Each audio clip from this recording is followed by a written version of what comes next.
नमस्कार। काफ़ी दिन के बाद मैं आप लोगों के सामने यहाँ पर प्रस्तुत हुई हूँ। कुछ स्वास्थ्य कारण थे जिसकी वजह से मैं नहीं आ पा रही थी, लेकिन अब स्वास्थ्य एकदम ठीक है। तो आज जो है हम लोग एक बहुत ही महत्वपूर्ण बात करेंगे, जो कि पेंडिंग थी। मैं जब बीमार थी मैं तब भी सोच रही थी कि इसके बारे में बात करनी है, लेकिन बात नहीं हो पा रही थी। तो हम शुरू करेंगे इस शेर के साथ कि तालीम से जाहिल की जहालत नहीं जाती। थोड़ा बहुत आपको आइडिया मिल जाएगा, मेरे साथ बने रहिएगा, आपको इंटरेस्टिंग लगेगा। एक स्वयंभू कॉमेडियन है जिनको लगभग पूरा देश मान चुका है कि ये कॉमेडियन नहीं हो सकते, बाकी कुछ भी हो सकते हैं, क्योंकि उनकी आप पर्सनालिटी वगैरह देखेंगे तो ऐसा लगेगा कि इस आदमी के दिल पर पता नहीं कितना बोझ है, क्या दुख है इसको, पता नहीं। वैसे भी एक मेल फेमिनिस्ट जो होता है ना, उसको पता नहीं किस चीज़ का दुख रहता है, क्या उसको तकलीफ रहती है, समझ ही नहीं आ रहा होता है। तो ये जो आदमी हैं, इनका नाम है कुणाल कामरा, और बिना सिर पैर की बात करने के लिए ये प्रसिद्ध हैं। तो फिर अब आजकल जो इनका जो कीड़ा है, जो मेल फेमिनिस्ट के अंदर एक स्थान विशेष में कीड़ा होता है, जो नहीं पहले कड़ू तेल डाल के मम्मी लोग ठीक करती थी, तो इनका कीड़ा निकला है मेंस राइट पे। इनको ऐसा लगता है कि पुरुषों के जीवन में कोई समस्या नहीं होती है, ये तो फालतू बातें कर रहे हैं। ऐसा होता है, मतलब मेल फेमिनिस्ट जो पेटीकोट टेटीकोट पहन के नाचने लगते हैं, उनको ऐसा लगता है, ठीक है। तो इन्होंने एक वीडियो में बोला, हालांकि मैंने पूरे वीडियोस इनके नहीं देखे, बीच बीच में से देखे, क्योंकि वही बे सिर पैर वाली रैंटिंग थी जो फेमिनिस्ट करती हैं, जो स्त्रियां करती हैं, बेसिकली वो ये कर रहे थे, ठीक है। तो उसमें एक वीडियो में ये कह रहे हैं कि एक स्त्री के क्राइम करने का इंतज़ार करते हैं आप लोग, फिर चिल्लाते हैं कि सारी स्त्रियां देखो ऐसी ही होती हैं। तो मेरा जवाब ये है कि आप लोग सेम काम कर रहे हैं। एक पुरुष कहीं कोई क्राइम करता है और आप संसार भर के पुरुषों को उसके लिए जो है दोषी ठहरा देते हैं, हजारों साल का जो है वो बता देते हैं कि ऑपरेशन चल रहा है और अत्याचार हो रहा है, ये सब बताते हैं आप, ठीक है। तो ऐसी कोई अलग बात आपने करी नहीं है। और फिर ये कहते हैं कि तलाक के केसेस जो है वो इंडिया में बस 1% है, ठीक है। इनको बस लगता है कि तलाक एक समस्या है, बाकी तो पुरुषों की कोई समस्या होती ही नहीं, तलाक ही तो एक समस्या है। तो इस पर मैं बता दूं आपको कि तलाक डायरेक्ट बहुत कम होते हैं, म्यूचुअल डिवोर्स, ठीक है।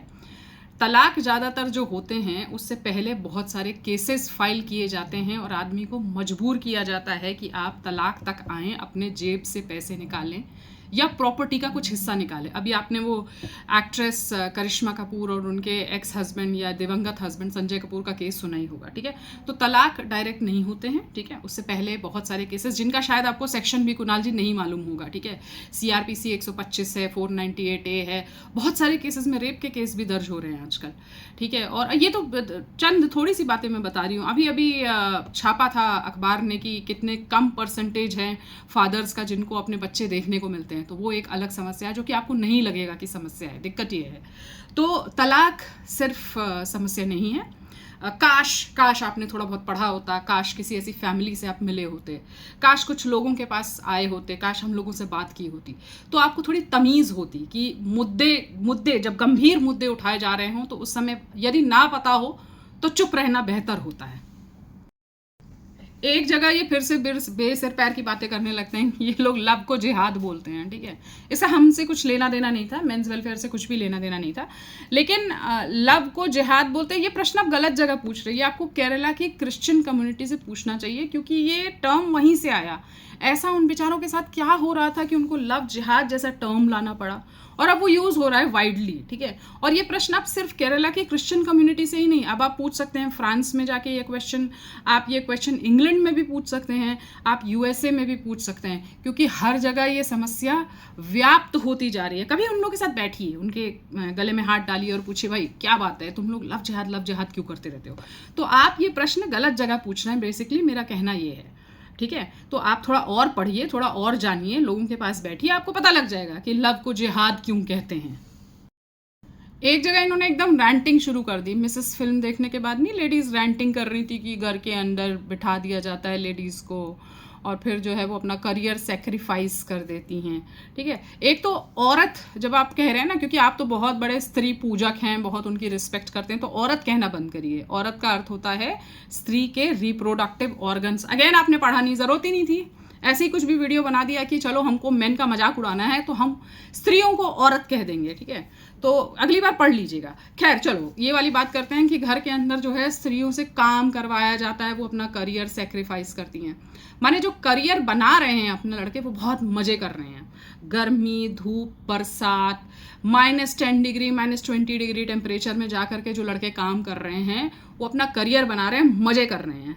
हाँ, इन्होंने क्या किया, एक छोटा सा आंकड़ा लिया, जो वेल सेटल्ड लड़के हैं उनकी भी ज़िंदगी में बाय द वे उतना ही संघर्ष होगा, लेकिन इन्होंने कहा कि ये देखो क्या मज़े कर रहे हैं, ठीक है। तो इनको लगता है कि जो स्त्रियां घर के अंदर हैं, सेफ हैं, खुश हैं, अपने परिवार के लिए काम धाम कर रही हैं, वो बेकार हैं, और वो जो बाहर जाती हैं वो खाली बहुत ज़्यादा सशक्त हैं। तो यूजुअल रैंटिंग, ठीक है, कि फेमिनिज्म यही बोलता है ना कि जब तक आप कमाने नहीं जा रही हो, कोई किसी और को अपना बॉस नहीं बना लेती, इस एक पुरुष को समर्पित क्यों हो, सारे पुरुषों को समर्पित रहो, बाजार को उपलब्ध रहो, तब जाके आप कहीं एक सफल स्त्री होती हो।